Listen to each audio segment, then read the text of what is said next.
तो हम क्या कर रहे हैं, पहले दो एलील को, मतलब दो एलील के बेसिस पे, जो कि बहुत कॉमन डिस्ट्रीब्यूशन है, दो एलील के बेसिस पे हम समझने की कोशिश कर रहे हैं कि लेट्स कंसिडर पॉपुलेशन में दो टाइप की एलील है जिसे हम बाई एलीलिक फॉर्म कहते हैं।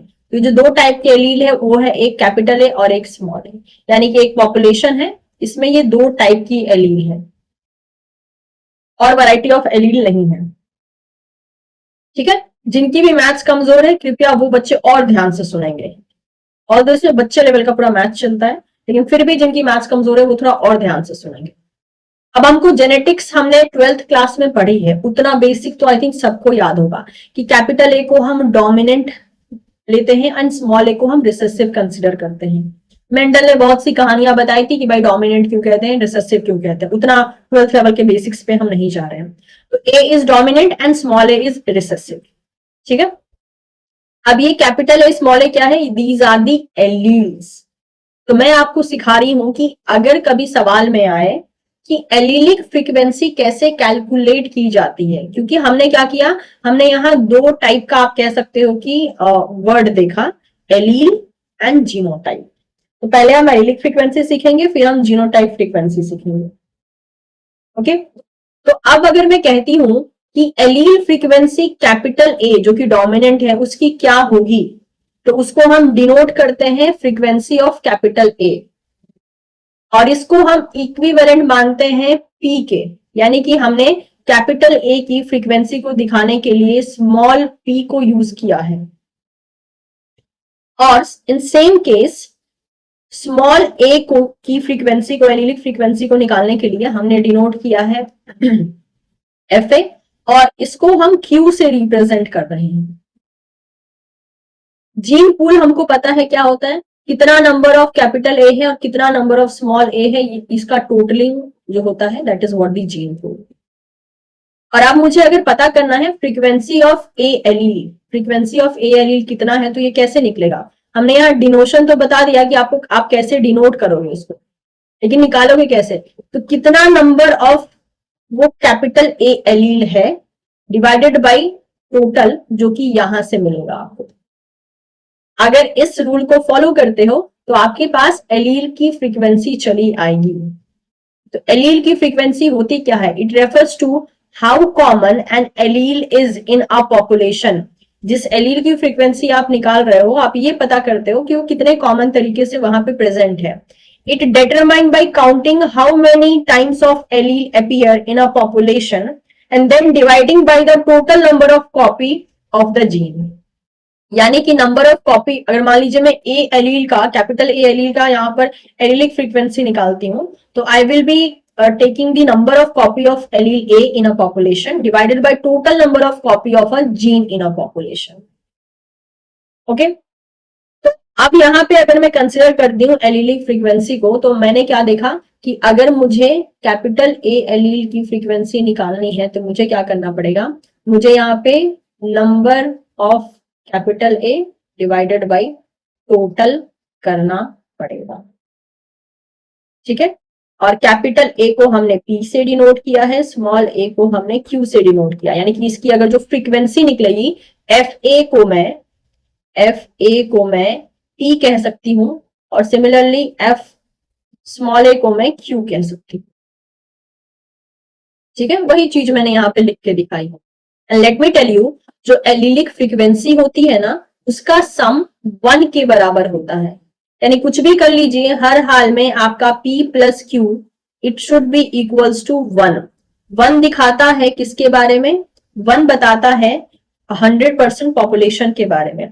क्योंकि अगर आप खुद सोचिए, अगर मैं कहती हूं कि ये बड़ी सी पॉपुलेशन सिर्फ दो टाइप के एलील से मिलकर बनी है, that is capital A and small A, और मुझे बोला गया है कि आज तुम कैपिटल ए और स्मॉल ए दोनों की फ्रीक्वेंसी निकालो, तो इनडायरेक्टली देखा जाए तो मैं पूरे ही तो पॉपुलेशन की फ्रीक्वेंसी निकाल रही हूँ, यानी कि जो वैल्यू मुझे पी की मिलेगी और जो क्यू की मिलेगी that should be equal to the 100% of the population. उस 100% को हम यहाँ पे 1 के इक्विवेलेंट लेते हैं, इसलिए पी प्लस क्यू की वैल्यू, क्योंकि ये फ्रीक्वेंसी में होगी वैल्यू, वो इक्वल्स टू 1 होनी चाहिए।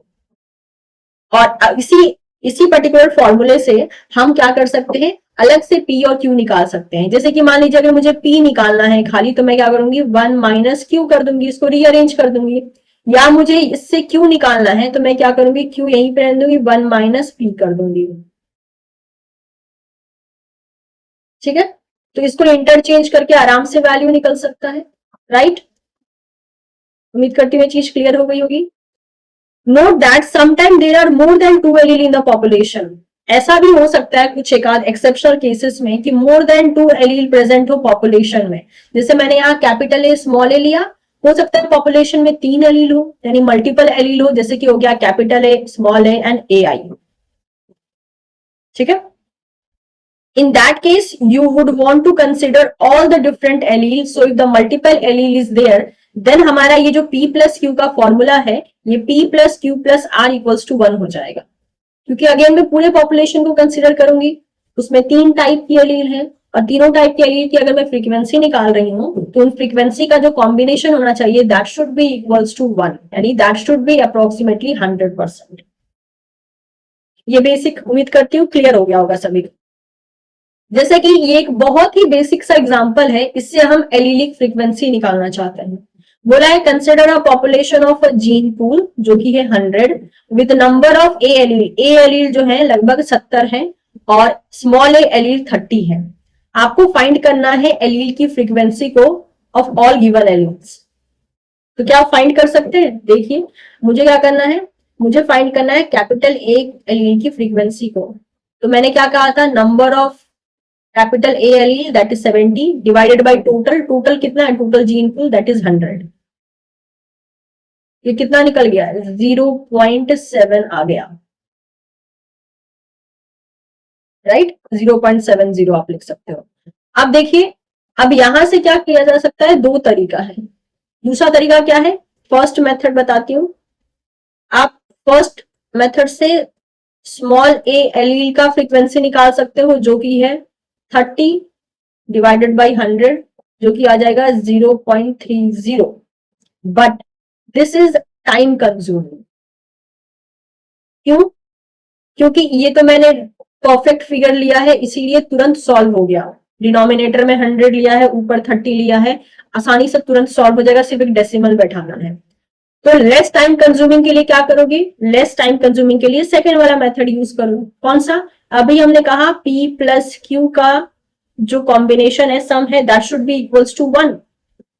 तो अगर एफ ए जो कि किसके बराबर था, P के बराबर था, right, that is F A जो है दैट इज P और F small A that is Q। तो मुझे यहाँ पे P मिल गया, Q मुझे निकालना है, तो मैं Q निकालने के लिए क्या करूंगी, 1 माइनस P कर दूंगी, दैट इज 1 माइनस 0.70 जो कि हो जाएगा 0.30। आप इसको क्रॉस चेक भी कर लीजिए, जो कि हमने कहा था कि P प्लस Q का कॉम्बिनेशन जो है that should be equals to 1, यानी 0.70 प्लस 0.30, क्या ये 1 के बराबर आ रहा है? कैलकुलेट कीजिए, 1 ही मिलेगा आपको। इस चैप्टर में ना बहुत अच्छे से आपको अपना कॉमन सेंस अलर्टनेस को इस्तेमाल करना है, क्योंकि इस चैप्टर में क्वेश्चन का न्यूमेरिकल सॉल्विंग जितना लगता है कि लेंदी होगा, एक्चुअल में उतना लेंदी हमेशा होता नहीं। कॉमन सेंस के बेसिस पे आप तुरंत उसको सॉल्व कर पाते हो, बट कॉमन सेंस इस्तेमाल करना होता है। ठीक है, जैसे कि अगर इस क्वेश्चन को बिना पेन पेपर के सॉल्व किया जाए तो हाथ बस उंगलियों पे गिन के आप इसको कैलकुलेट कर सकते हो कि जीन पूल यहाँ 100 था, यहाँ पे नंबर ऑफ ए एलील 70 थे, तो 70 डिवाइडेड बाय 100 0.7 ये हो गया, तो बच गया कितना, 0.3, तो वो होगा अगला एलील।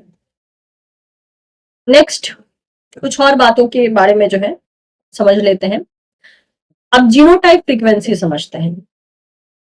हमने जैसे कहा था कि हम दो एलील ले रहे हैं, कैपिटल ए स्मॉल ए, जिसकी फ्रीक्वेंसी फिलहाल में हम लोगों ने निकाली, frequency of capital A that was equivalent to P and frequency of small A that was equivalent to Q। ठीक है, next, allele frequency is different from genotype frequency. हम एलील की फ्रीक्वेंसी निकाल रहे थे अभी तक, अब हम जीनोटाइप की फ्रीक्वेंसी निकालेंगे। और जीनोटाइप हमको क्या मिलता है देखिए, तो अगर हम इस तरीके से capital A into small A, ठीक है। ये एक तरीके का आप कह सकते हो क्रॉस हो गया। अब आपकी मर्जी है इसको किस तरीके से आप क्रॉस करवा रहे हो। यहाँ पे बस मैंने एक एग्जांपल रखा है, जरूरी नहीं आपको यही क्रॉस करवाना है, राइट। तो आप जो है जब हम इन जनरल क्रॉस को लेते हैं तो क्रॉस में हमें क्या क्या मिलता है, जो हमने 12th लेवल पे क्रॉस के बारे में पढ़ा था, तो उस क्रॉस में हमको सबसे कॉमन तरीके का जो क्रॉस था उसमें हमको कौन कौन सा जीनोटाइप मिल रहा था, दैट इज कैपिटल ए, जिसे हम होमोजाइगस डोमिनेंट कहते हैं, क्योंकि दोनों ही एलील डोमिनेंट है, लेकिन क्योंकि ये पेयरिंग फॉर्म में है तो नाउ दे आर जीनोटाइप और जीन। अब ये एलील नहीं कहलाएंगे, अब इसको हम जीनोटाइप कहेंगे, मतलब जो सही इसका आप कह सकते हो कि डिनोशन है वो होगा जीनोटाइप या जीन। उसके बाद देखिए कैपिटल ए स्मॉल ए, ये हो जाएगा क्या आपका, दैट इज हेट्रोजाइगस कंडीशन। तो कैपिटल ए सेम एलील है, होमोजाइगस होंगे और इसका नेचर होगा डोमिनेंट। फिर हमको एक जीनोटाइप मिलता है कैपिटल ए स्मॉल ए, जिसे हम हेट्रोजाइगस कहते हैं, और तीसरा टाइप होता है स्मॉल ए जिसे हम होमोजाइगस रिसेसिव कहते हैं। इसके बारे में भी आप लोगों को पता होगा। यहां से आपको दो तीन चीजें पता चली कि डोमिनेंट कौन हो सकता है। तो डोमिनेंट दो टाइप के हो सकते हैं, होमोजाइगस एंड हेट्रोजाइगस, और रिसेसिव क्या हो सकता है, दैट इज होमोजाइगस, ठीक है। तो यहाँ पे जो एलील दिखाया है उसमें तो सारे के सारे हमको हेट्रोजाइगस मिल रहे हैं, लेकिन आपको पता है कि जो सबसे कॉमन वाला हमारे पास एक तरीके से क्रॉस होता है उसमें हम लोग को ये तीनों ही फिनोटाइप देखने को मिल जाता है, और ये लगभग किस रेशियो में मिलता है, 1:2:1। जब देखिए कैपिटल ए स्मॉल ए, ठीक है। अगर हम इसको लेते हैं तो ये आ जाएगा हमारे पास capital A small A, capital A small A, small A small A. तो ये देखिए यही तो है वो, दैट इज होमोजाइगस डोमिनेंट। ये हो गए क्या, हेट्रोजाइगस, और ये हो गया क्या, दैट इज होमोजाइगस रिसेसिव। पहले पढ़ा था ना 12th में, याद है, तो उतना बेसिक्स में अभी नहीं जा रही हूं मैं, ठीक है। तो ये चीज कहां से आई ये मैंने बता दिया यहाँ पे क्रॉस के फॉर्म में। इस क्रॉस को आप इस टाइप से बॉक्स में भी डाल के कर सकते हो और आसान हो जाएगा। तो ये कहां से आते हैं जीनोटाइप, ये आपको समझ में आ गया जब हम बाई एलिलिक सिस्टम को पढ़ रहे होते हैं पॉपुलेशन में। तो हम इस तरीके से जब क्रॉस लेते हैं तो हमारे पास ये पॉसिबल जीनोटाइप यही बनते हैं, ठीक है। अब क्या होगा देखिए, यहां पे जो मतलब कि क्वेश्चन दिया जाएगा वो दिया जा सकता है किस फॉर्म में, कि आपको जो है जीनोटाइप फ्रीक्वेंसी निकालना है, और लेट्स कंसिडर आपको एलिलिक फ्रीक्वेंसी दिया हुआ है, ठीक है। यानी कि एलिलिक फ्रीक्वेंसी मान लीजिए आपको दिया हुआ है, तो ऐसे केस में आप जीनोटाइप फ्रीक्वेंसी कैसे निकालो। तो देखिए, क्योंकि कैपिटल ए जीनोटाइप है, नंबर इसका 1 है, और हमने कहा था अभी पुराने वाले जस्ट लास्ट वाला जो हमारा स्लाइड था उसमें हमने क्या कहा था, हमने उसमें फ्रीक्वेंसी ऑफ ए को पी दिखाया था, राइट। तो यहां तो 2 है ए, हम क्या करेंगे, पी इंटू पी करेंगे, यानी कि ये पी स्क्वायर हो जाएगा, ठीक है। फिर देखिए यहाँ पे कैपिटल ए स्मॉल ए है जो कि 2 नंबर में आया है, क्यों, क्योंकि 2 है यहाँ पर, देखिए जो हमने यहाँ पे क्रॉस बनाया है। तो जब 2 नंबर में आएंगे ये, तो मतलब क्या हो गया कि इसके पास एक होगा पी और ये दूसरा क्या होगा स्मॉल ए। स्मॉल ए को हमने किसके बराबर किया था, हमने क्यू के बराबर किया था, तो ये होगा पी एंड क्यू, लेकिन नंबर इसका 2 है तो ये क्या हो जाएगा 2p क्यू हो जाएगा। यहाँ 1 था इसीलिए 1p स्क्वायर होता, क्योंकि 1 ना भी दिखाओ तो भी चलता है, इसलिए हम इसको खाली p स्क्वायर दिखाते हैं। और तीसरा देखिए a है, यहाँ स्मॉल a है जो कि q के बराबर होता है, तो यानी q इंटू क्यू जो कि हो जाएगा q स्क्वायर। तो डिनोशन कैसे काम करेगा इसका, यानी कि अगर मुझे दिखाना है कि मैं फ्रीक्वेंसी ऑफ जीनोटिपिक फ्रीक्वेंसी निकाल रही हूं, किसका, कैपिटल ए का, तो इन दैट केस मैं क्या करूंगी, number of capital A divided by total करूंगी। तो आई विल बी गेटिंग, ये जो फ्रीक्वेंसी निकलेगा ना, ये फ्रीक्वेंसी को मैं कैसे लिख सकती हूं, एफ कैपिटल ए ऐसे लिखूंगी। इसी एफ कैपिटल ए को जो है पी स्क्वायर लिखा जाता है। और अगर मैं ये कहती हूं कि मैंने आपको एलिलिक फ्रीक्वेंसी पहले से ही दी हुई है, हमने पुराने क्वेश्चन का एलिलिक फ्रीक्वेंसी यहाँ पे पुट कर दिया है, तो हमको पता है कि जब P 0.7 हमारा निकला है तो P इंटू पी स्क्वायर होता है, तो 7 इंटू 7 आ जाएगा कितना, 0.49। तो ये जो 0.49 होगा, this will be the allylic frequency of capital A capital, sorry genotype frequency of capital A capital. ठीक है, नेक्स्ट, अब आपको मान लीजिए इसका जीनोटाइप फ्रीक्वेंसी निकालना है जो कि हेट्रोजाइगस फॉर्म है। तो इसका फॉर्मूला होता है number of capital A small A divided by total. ये कब लगाते हो आप, जब आपको नंबर दिया हो, अभी नंबर नहीं दिया है, मैं आपको सिर्फ फॉर्मूला बता रही हूँ, नंबर के साथ भी आपको समझाऊंगी अभी मैं। तो मान लीजिए अगर कैलकुलेशन में 0.7 पी दिया है एंड क्यू 0.3 दिया है, तो आप क्या करोगे, 2 into P that is 0.7 into Q 0.3 that will be equals to 0.42। और लास्ट में क्यू स्क्वायर होगा स्मॉल ए जीनोटिपिक फ्रीक्वेंसी का, तो इसमें क्या करोगे आप, 0.3 इंटू 0.3 दैट इज 0.09। और अगर नंबर दिया हो तो number of small A divided by total, तो आपके पास क्या चली आएगी, जीनोटाइप फ्रीक्वेंसी ऑफ स्मॉल ए चल जाएगी। बताइए ये कैलकुलेशन भी सबको क्लियर हो गया।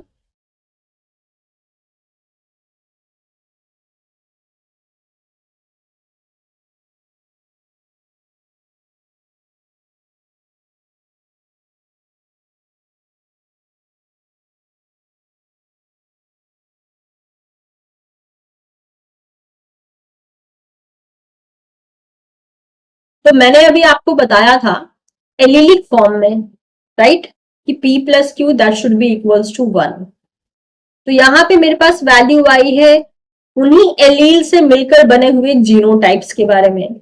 तो क्या फिर ये भी कहना सही नहीं होगा कि P square plus 2pq plus Q square that should also be equals to 1, यानी 100% पॉपुलेशन जो होगी वो इन्हीं के कॉम्बिनेशन से मिलकर बनेगी, ऐसा लिख सकते हैं। तो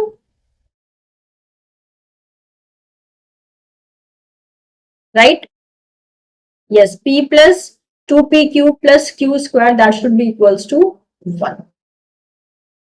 ओके, अब यहाँ पे क्या किया है हमने, फ्रीक्वेंसी को कैलकुलेट करने की कोशिश की है, जीनोटाइप फ्रीक्वेंसी को। तो चलिए समझते हैं।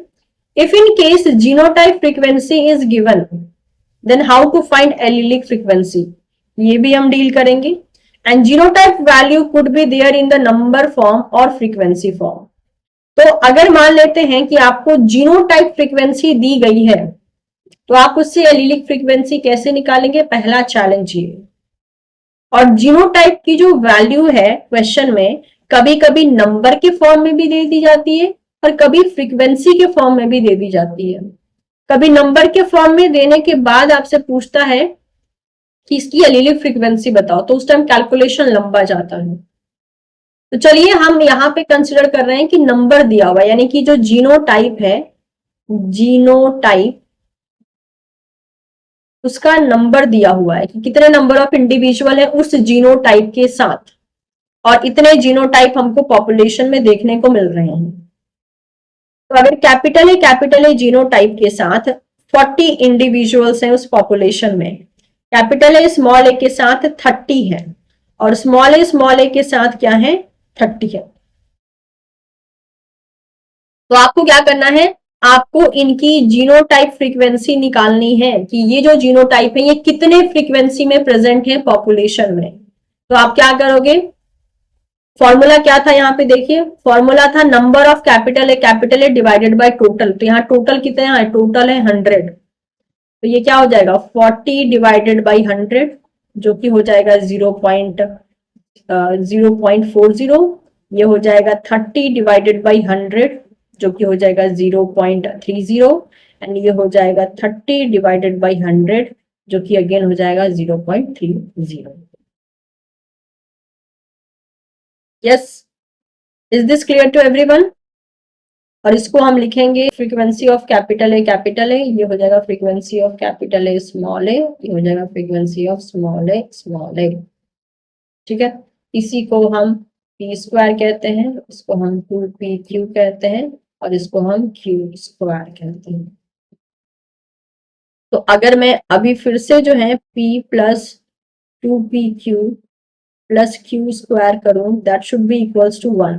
तो p स्क्वायर आया है 0.4 प्लस 2pq आया है 0.30 प्लस क्यू स्क्वायर आया है 0.30।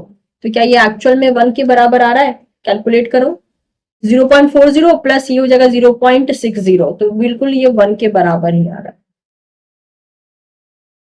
ये है क्रॉस चेक कि हमारा कैलकुलेशन ठीक गया है। और ये क्या था, ये जीनोटाइप नंबर के फॉर्म में दिया था कि कितने नंबर ऑफ इंडिविजुअल इस जीनोटाइप के साथ प्रेजेंट हैं। और अगर यहाँ पे क्वेश्चन फ्रीक्वेंसी में दे देता, तो अगर मान लीजिए बोल देता इतनी जीनोटाइप फ्रीक्वेंसी है, तो वो फ्रीक्वेंसी जो आपको वैल्यू मिलती वो 0 से 1 के बीच में ही लाई करती। ये तो कॉमन सेंस से पता चल सकता है। यानी कि क्या हो जाता, आपको ये नंबर ना देके नंबर की जगह वो बता देता कि फ्रीक्वेंसी ऑफ कैपिटल है जीनोटाइप फ्रीक्वेंसी ऑफ कैपिटल है 0.40 0.30 0.30 ऐसे वैल्यू दे देता, और बोलता कि उससे जो है तुम एलिलिक फ्रीक्वेंसी निकालो। पी स्क्वायर की वैल्यू पता है तो पी नहीं निकाल सकते हो, उसका स्क्वायर रूट कर दोगे तो हो जाएगा, राइट। लेकिन इसके निकालने का तरीका अलग है, डायरेक्टली सिर्फ स्क्वायर रूट करने से नहीं होगा। कैसे होगा उसको भी चलिए हम 1 बाय 1 सीखेंगे। तो जैसे कि कहा गया था कि नंबर के फॉर्म में आपको दिया जा सकता है या फ्रीक्वेंसी के फॉर्म में दिया जा सकता है। तो अगर नंबर के फॉर्म में दिया गया तो आपने देखा कि आपने यहाँ पे किस तरीके से वैल्यू निकाल ली, और आप फ्रीक्वेंसी के फॉर्म में जो है जीनोटाइप फ्रीक्वेंसी को लेकर चले आए। ये क्लियर हो गया होगा पहला वाला केस। लेकिन मान लीजिए अगर जीनोटाइप फ्रीक्वेंसी दी गई है, लेकिन मतलब जीनोटाइप फ्रीक्वेंसी जो है नंबर के फॉर्म में ना देकर फ्रीक्वेंसी के फॉर्म में दी गई है, यानी जीनोटाइप का वैल्यू जो है वो एक तरीके से फ्रीक्वेंसी के फॉर्म में दिया है, तो उससे एलिलिक फ्रीक्वेंसी कैसे आप निकालोगे? ठीक है, तो देखिए यहाँ पे कैपिटल ए जीनोटाइप है, नंबर हमने देखा था ऊपर कितना था, और उससे हमारा जीनोटाइप फ्रीक्वेंसी निकला था दिस मच, ये हमने ऊपर से निकाला था। अब इससे एलिलिक फ्रीक्वेंसी निकालना है तो क्या करेंगे? अब हमें पता है कि भले जीनोटाइप हमको 3 मिले हैं, लेकिन पूरे पॉपुलेशन में एलील कितने हैं? हाँ जी,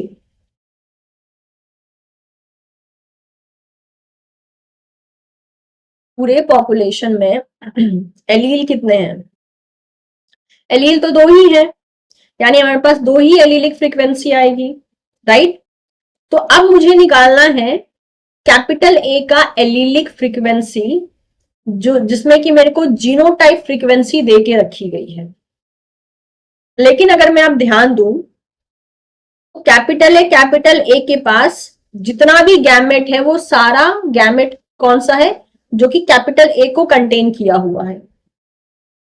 लेकिन पॉपुलेशन में क्या सिर्फ कैपिटल ए जीनोटाइप ही है जिसके पास ए एलील है, या कोई और भी जीनोटाइप है पॉपुलेशन में? बिल्कुल, कैपिटल ए स्मॉल ए भी है।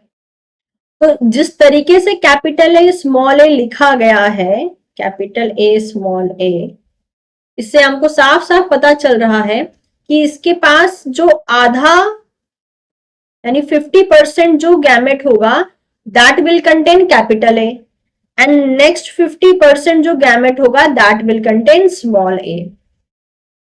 और मुझे काउंट करनी है एलिलिक फ्रीक्वेंसी ऑफ कैपिटल ए, तो मैं क्या करूंगी? मैं इसे भी लूंगी और मैं इसे भी तो लूंगी ना। यानी कि जो भी वैल्यू मेरे पास होगी चाहे वो नंबर में गिवन हो, सॉरी, जो वैल्यू मेरे पास होगी अगर वो फ्रीक्वेंसी में गिवन है तो मैं क्या करूंगी, मैं उस फ्रीक्वेंसी का 50% पोर्शन अपने ऊपर वाले वैल्यू में ऐड कर लूंगी। यानी कि जो मेरे पास फॉर्मूला आएगा वो ये होगा, that is P equals to, P मतलब यहां पर P मतलब frequency of capital A allele, ठीक है। P equals to number of capital A into half of the number of capital A small A, ठीक है। और जब मुझे Q का पता लगाना होगा तो मैं Q के लिए वैल्यू क्या लूंगी, number of small A into half of the number of capital A small A. यानी कि ये जो हाफ वैल्यू होगा वो मुझे ऐड करना ही पड़ेगा। अब इसी को और सिंपल लैंग्वेज में अगर हम समझना चाहें तो यहां से समझ सकते हैं। जैसे कि एग्जाम्पल के लिए अगर मान लीजिए नंबर में दिया गया है और नंबर से मुझे निकालना है एलिलिक फ्रीक्वेंसी, मतलब डायरेक्टली मैं जीनोटाइप फ्रीक्वेंसी को हटा के डायरेक्टली मैं नंबर से जो है एलिलिक फ्रीक्वेंसी निकाल सकती हूँ। तो अगर इस टाइप से मान लीजिए नंबर दिया है, कैपिटल ए का 30 इंडिविजुअल है, कैपिटल ए स्मॉल ए का 30 है एंड स्मॉल ए का 40 है, तो मेरे पास फॉर्मूला क्या आएगा, P equals to number of capital A plus half of the number of capital A small A divided by the total. तो मुझे इसकी वैल्यू कोई निकाल के बताएगा कितना आ रहा है। नंबर ऑफ कैपिटल ए मतलब कि 30 तो मैंने लेना ही है, half of the number of capital A small A, half of the number यानी कि यहाँ 30 इंडिविजुअल है तो 15 इंडिविजुअल के मतलब कि यहाँ पे 30 इंडिविजुअल है तो 15 के पास जो है कैपिटल ए होगा और रेस्ट 15 के पास स्मॉल ए होगा, गैमेट, राइट।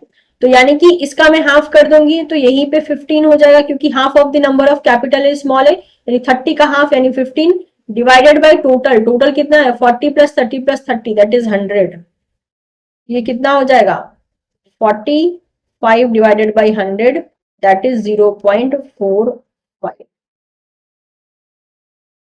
यानी कि P का वैल्यू पॉपुलेशन में, यानी P क्या है, that is frequency of capital A allele. तो कैपिटल ए एलील की फ्रीक्वेंसी पॉपुलेशन में कितनी है 0.45। तो क्या यहां से मेरे पास Q आ सकता है, बिल्कुल।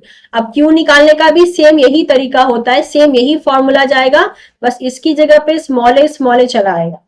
तो वो तो लॉन्ग मेथड हो जाएगा, टाइम टेकिंग मेथड होगा, लेकिन क्योंकि हमारे पास P निकल गया है तो हम इसको शॉर्टकट तरीका ले सकते हैं भाई, कि जब हमारे पास वैल्यू है P की तो हम इस वाले फॉर्मूले से Q निकाल लेंगे। तो Q कितना आ जाएगा 1 माइनस 0.45, जो कि कितना हो जाएगा दैट इज 0.55। और हमको पता है कि इस फॉर्मूले के अकॉर्डिंग दोनों की वैल्यू 1 आनी चाहिए। आप कैलकुलेट करके देखिए 1 चली आएगी। तो ये क्या केस था, मैंने कहा था कि जीनोटाइप फ्रीक्वेंसी आपको नंबर में दी जा सकती है और आपसे एलिलिक फ्रीक्वेंसी पूछा जा सकता है। यानी जीनोटाइप का नंबर दे दिया और आपसे बोला एलील फ्रीक्वेंसी निकालो, तो आप निकाल लोगे। अब मान लीजिए कि जीनोटाइप फ्रीक्वेंसी दी गई है, उससे आपको बोला जा रहा है एलील की फ्रीक्वेंसी निकालो, तो कैसे निकालोगे। तो देखिए यहाँ पर डोमिनेंट जीनोटाइप का फ्रीक्वेंसी दिया है 0.36, यहाँ पर हेट्रोजाइगोट का फ्रीक्वेंसी दिया है 0.42 एंड होमोजाइगस रिसेसिव का दिया है 0.22। ये है फ्रीक्वेंसीज, आप इनको कैलकुलेट करोगे अगेन आपका जो नंबर होगा वो 1 आएगा। अब फ्रीक्वेंसी में दे दिया है, लेकिन इस बात को भूलना नहीं है कि फ्रीक्वेंसी में क्यों ना हो लेकिन अभी भी इस हेट्रोजाइगोट के पास 50% दोनों एलील का कंट्रीब्यूशन है।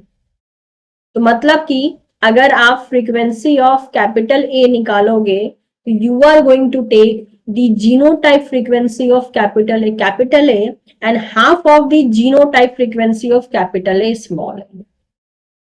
यानी कि ये जो वैल्यू है ये आप लोगे 0.36 प्लस हाफ ऑफ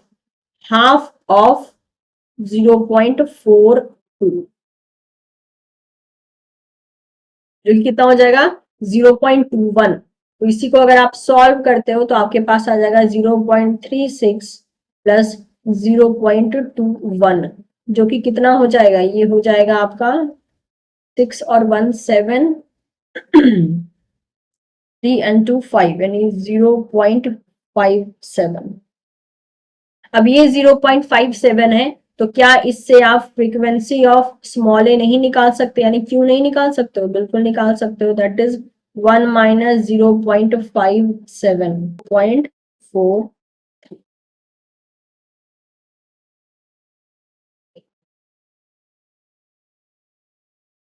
क्लियर हुआ? तो यहाँ पे हमने दोनों तरीके सीखे। नंबर में दिया हो तब कैसे जीनोटाइप से एलीलिक फ्रीक्वेंसी निकालनी है, और जीनोटाइप फ्रीक्वेंसी से कैसे आपको एलीलिक फ्रीक्वेंसी निकालनी है।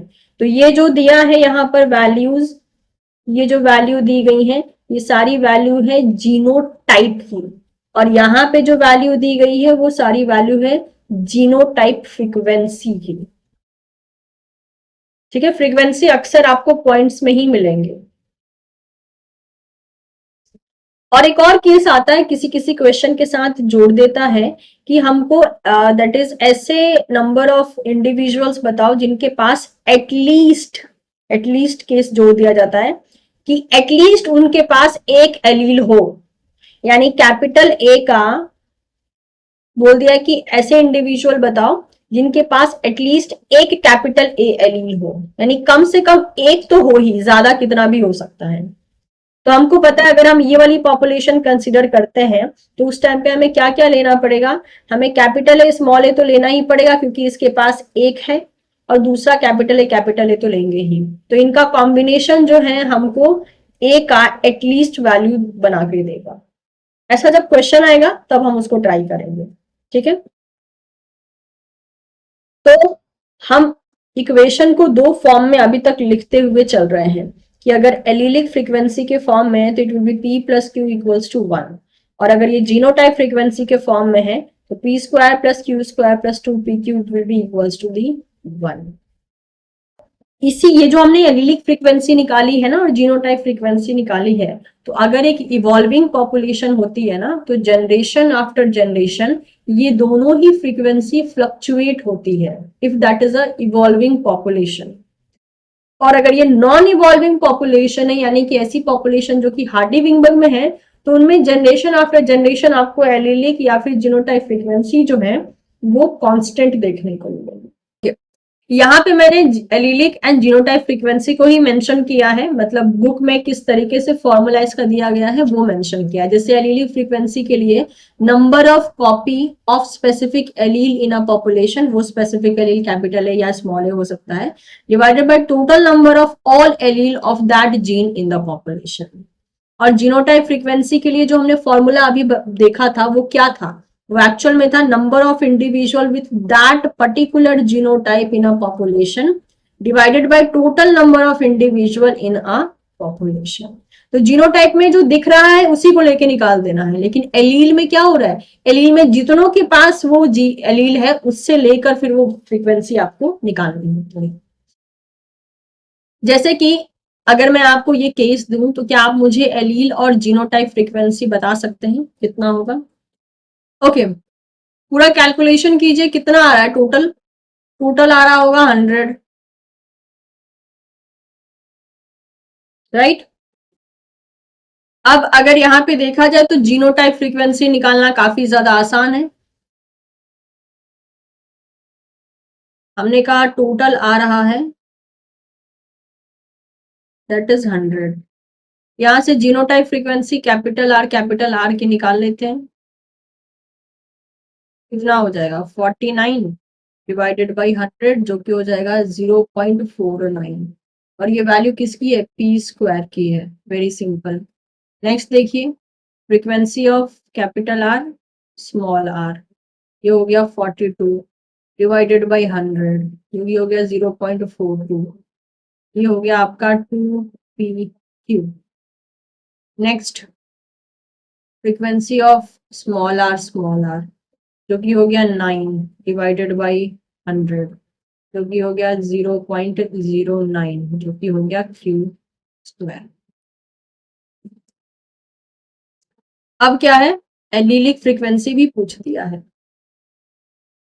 अब एलिलिक फ्रीक्वेंसी पूछ दिया है, अगर जीनोटाइप फ्रीक्वेंसी नहीं पूछता तो हमें ये सब निकालने का जरूरत नहीं, डायरेक्टली हम एलिलिक फ्रीक्वेंसी निकाल देते हैं, लेकिन क्वेश्चन में जीनोटाइप फ्रीक्वेंसी भी पूछा है। अब एलिलिक फ्रीक्वेंसी निकालने के लिए क्या करेंगे, ठीक है, दैट इज पी निकालना है। हम क्या करेंगे एलिलिक फ्रीक्वेंसी निकालने के लिए, that is frequency of capital A plus half of the frequency of capital A small A. तो फ्रीक्वेंसी ऑफ कैपिटल ए कितना है, 0.49 plus half of capital A small A यानी कि 0.21। ये कितना हो गया, ये हो गया 10, 4, 5, 6, 7, 0.70। अब मेरे पास P निकल गया, तो मैं Q को कैसे निकाल सकती हूँ, P plus Q equals to 1 वाला केस होता है, Q equals to 1 minus P, Q हो जाएगा आपका 1 माइनस 0.70, जो कि हो जाएगा 0.30। P निकल गया इतना, यानी मेरे पास एलिडिक फ्रीक्वेंसी भी चला आया और जीनोटाइप फ्रीक्वेंसी भी चला आया। मान लेते हैं आपसे कोई ऐसा सवाल दे दिया गया जिसमें कि बताया गया है कि टोटल इंडिविजुअल पॉपुलेशन में कितने हैं, और सिर्फ बताया है एक जीनोटाइप के बारे में कि वो एक जीनोटाइप यानी स्मॉल ए जीनोटाइप के साथ कितने नंबर ऑफ इंडिविजुअल प्रेजेंट हैं। और सवाल में आपसे पूछ दिया है कि what will be the combination of dominant dominant genotype, ठीक है, कॉम्बिनेशन आपसे पूछ दिया है, तो क्या ये ऐसा सवाल आपसे निकल सकता है, yes. If total is given, total दिया गया है कि भाई 150 है, टोटल 150 इंडिविजुअल हैं पॉपुलेशन में, जिसमें कि स्मॉल ए जीनोटाइप के साथ सिर्फ 46 इंडिविजुअल हैं, और आपसे पूछा है कि जो रेस्ट जीनोटाइप रह गया है उसका क्या कॉम्बिनेशन वैल्यू आएगा, यानी कैपिटल ए स्मॉल ए का वैल्यू कितना होगा, capital A plus capital A small A का वैल्यू कितना होगा। इट्स वेरी इजी, एकदम बच्चे लेवल का मैथ्स है, लेकिन अगेन कॉमन सेंस और अलर्टनेस काम करेगी तभी समझ में आएगा कि ये बच्चे लेवल का मैथ्स है, क्योंकि हमको ये नहीं भूलना है कि capital A plus capital A plus small A, ये जो जीनोटाइप होती है इसी से मिलके टोटल पॉपुलेशन बनती है। तो अगर मुझे 46 की स्मॉल ए का नंबर दिया है कि 46 है, and capital A plus capital A small A इसका वैल्यू नहीं दिया है और टोटल दिया है 150, तो क्या मैं capital A plus capital A small A की वैल्यू नहीं निकाल सकती, 150 माइनस 46, राइट, 104। ये 104 किसका वैल्यू आया, capital A plus capital A small A की वैल्यू आ गई, क्योंकि पूरा जो पॉपुलेशन है इन तीनों जीनोटाइप से मिलकर ही बना है, एक जीनोटाइप की वैल्यू दे दी गई है और बाकी दो का कॉम्बिनेशन पूछ दिया है, तो जो बच गया वही तो कॉम्बिनेशन होगा उनका, जिसकी वैल्यू कितनी हो जाएगी, 104। समझ में आ रहा है सभी को। यहाँ पे उल्टा काम किया है, यहाँ पे एलिलिक फ्रीक्वेंसी आपको दिया गया है, आपको जीनोटाइप फ्रीक्वेंसी उससे निकालना है, यानी कि P की वैल्यू है 0.7, ठीक है, और Q की वैल्यू है, मेक श्योर ये P और Q स्मॉल लेटर में लिखे रहते हैं, ठीक है, यहाँ पर बाई मिस्टेक कैपिटल में लिख दिया गया है 0.3। मुझे जीनोटाइप फ्रीक्वेंसी पता करनी है, तो क्या मैं यहाँ से P स्क्वायर ले सकती हूँ, यहाँ से Q स्क्वायर ले सकती हूँ, राइट, तो 0.7 यानी 7 7 जा 49, तो 0.49, क्योंकि जीनोटाइप फ्रीक्वेंसी को ही हम क्या लिखते हैं, P स्क्वायर लिखते हैं, एंड 0.3 मतलब कि 3 3 जा 9, 0.09, राइट। बट ये जीनोटाइप में तो खाली P स्क्वायर Q स्क्वायर तो आते नहीं है, 2PQ भी आता है, यानी 2 इंटू 0.7 इंटू 0.3 कितना आ जाएगा, ये 0.42। तो हमारे पास ये तीनों जीनोटाइप यहाँ पे निकल के चले। चलो अब एक और केस लेते हैं जहां पे खाली होमोजाइगस की वैल्यू दी गई रहती है। अब अगर आप देखते हैं तो पॉपुलेशन में आपको दो टाइप के होमोजाइगस मिलते हैं। एक होते हैं डोमिनेंट होमोजाइगस जिसमें कि आप कैपिटल ए कंसिडर करते हो, और दूसरे होते हैं रिसेसिव होमोजाइगस जिसमें कि आप स्मॉल ए कंसिडर करते हो। अगर मान लीजिए सवाल में खाली दिया गया है कि let suppose there is a homozygous condition. अक्सर ऐसे क्वेश्चन में डिजीज को लिंक करके सवाल पूछा जाता है, डिजीज लिंक होता है इसमें। तो अगर मान लीजिए आपसे पूछा है, बोला है कि एक होमोजाइगस कंडीशन है जिसमें कि इतनी वैल्यू शो हो रही है, उसमें कुछ मेंशन नहीं किया है डोमिनेंट या रिसेसिव, और जो कंडीशन मेंशन किया है वो कंडीशन भी डोमिनेंट या रिसेसिव से कुछ लेना देना नहीं है उसका। तो इन दैट केस आप उसकी वैल्यू आगे चल के कैपिटल ए या कैपिटल स्मॉल ए दोनों में से कोई भी ले सकते हैं, क्योंकि हमको स्पेसिफिकली बोला नहीं गया है कि किस टाइप का होमोजाइगस।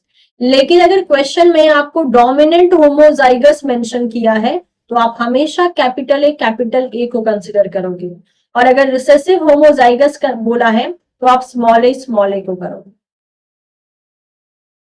जैसे कि एक सवाल आप देख सकते हो अपने सामने, बोला है there is one phenyl ketonuria occurrence in 10,000 birth which indicate, यानी कि एक फिनाइल क्यूटिनुरिया मतलब कि इसका आकरेंस क्या है 1/10,000 है। और ये जो डिजीज होती है ये क्या होती है, ये रिसेसिव एलील के साथ लिंक होती है। अब रिसेसिव एलील के साथ लिंक होती है मतलब कि ये जो वैल्यू है ये किसकी दी गई होगी, और कोई भी इंडिविजुअल अगर डिजीज कंडीशन शो कर रहा है तो वो अपने जीनोटाइप के फॉर्म में ही शो कर रहा होगा। तो ये जो वैल्यू है ये किसकी हो गई, रिसेसिव भी बोल दिया है, राइट। तो ये वैल्यू एक्चुअल में क्यू स्क्वायर की हो गई है। तो यानी कि इस क्वेश्चन में बोला है कि 10,000 में से किसी एक को पीकेयू का अकरेंस देखने को मिलता है जो कि एक रिसेसिव एलील के प्रेजेंस की वजह से होती है, जो कि अफेक्टेड होता है। तो इन दैट केस आपसे पूछ देगा एलिलिक फ्रीक्वेंसी बताओ, that is P as well as Q form में, यानी कि एलिलिक फ्रीक्वेंसी आपको पूरा का पूरा बताना है, यानी दोनों एलील की फ्रीक्वेंसी बतानी है। तो ऐसे केस में आप क्या करोगे, ऐसे केस में दैट इज क्यू स्क्वायर जो है यहाँ पर 1/10,000 होगा, क्योंकि एक अकरेंस है आउट ऑफ 10,000 बर्थ। तो यानी कि और ये रिसेसिव फॉर्म में है, that means this is the Q square जो कि 1/10,000 है। अब आपकी मर्जी है, ये जो यहाँ पर अपॉन फ्रैक्शन में नंबर है इसको आप दैट इज डेसिमल में कन्वर्ट कर दो। तो इन दैट केस आप क्या करोगे, इन दैट केस जो है आप क्यू स्क्वायर इक्वल्स टू 0.0001 कर दो। और आपसे तो एलिलिक पूछा है, यानी कि आपसे क्यू पूछा है, अगर क्वेश्चन में पी भी पूछा है तो फिर आपको पी भी निकालना होगा, कोई भी एक निकाल लीजिए दूसरा तो निकल ही जाएगा। जैसे कि यहाँ पे क्यू स्क्वायर की वैल्यू ये है, तो अब मुझे क्या करना पड़ेगा, मुझे इसको क्यू में चेंज करना पड़ेगा। तो क्यू इक्वल्स टू क्या हो जाएगा, इसका स्क्वायर रूट हो जाएगा, दैट इज 0.0001, जो कि किसके बराबर होता है 0.01 के बराबर। यानी कि यहाँ पे जो क्यू की वैल्यू है वो मुझे मिल गई 0.01। तो क्या मैं यहाँ से P निकाल सकती हूँ, बिल्कुल निकाल सकती हूँ, 1 माइनस क्यू करके, जो कि होगा 1 माइनस 0.01। तो मेरे पास P कितना आ जाएगा 0.99। अब डिपेंड करता है कि सवाल में सिर्फ Q मांगा है आपसे या Q और P दोनों मांगा है या सिर्फ P मांगा है। अगर मान लीजिए यहाँ पर P दिया गया होता तो P निकालने के लिए आप क्या करते हैं, P निकालने के लिए जो वैल्यू आपको स्क्वायर रूट फॉर्म में स्क्वायर फॉर्म में दी गई है, यानी कि आपको जो यहाँ पे वैल्यू दी गई है जीनोटाइप की, वो वैल्यू जो है आप यहाँ पे कंसिडर करके चलते हैं। What is the combination frequency of all the other alleles of this gene, ये जो जीन की हम बात कर रहे हैं उसके जो बचे कुचे एलील है उसका कॉम्बिनेशन फ्रीक्वेंसी कितना निकलेगा। और ये जो यहाँ पे जीनोटाइप है वो होमोजाइगस डोमिनेंट जीनोटाइप है, यानी कि this is a P square value, तो मुझे बताइए कि किसी भी जीन में अगर एक एलील पी है तो अब जो बचा कुचा कॉम्बिनेशन ऑफ एलील रह गया वो कौन है? दो टाइप के एलील है, capital A and small A. Capital ए को हम पी ले रहे हैं, स्मॉल ए को हम क्यू ले रहे हैं। और भाई उस पॉपुलेशन का जो पी का वैल्यू है जीनोटिपिक फॉर्म में वो दे दिया गया है। तो उस पॉपुलेशन में अब जो अदर एलील रह गया है वो अदर एलील कौन है? क्यू हुआ ना।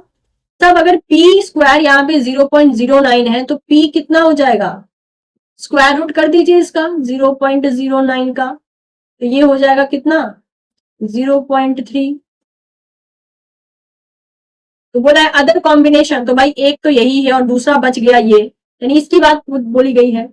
ये तो लैंग्वेज की ट्विस्टिंग हुई ना बस। तो क्यू कितना होगा? p plus Q equals to 1। Q निकालना है, 1 माइनस 0.3, लो आ गया 0.7। ऐसा क्या पूछा गया था इसमें?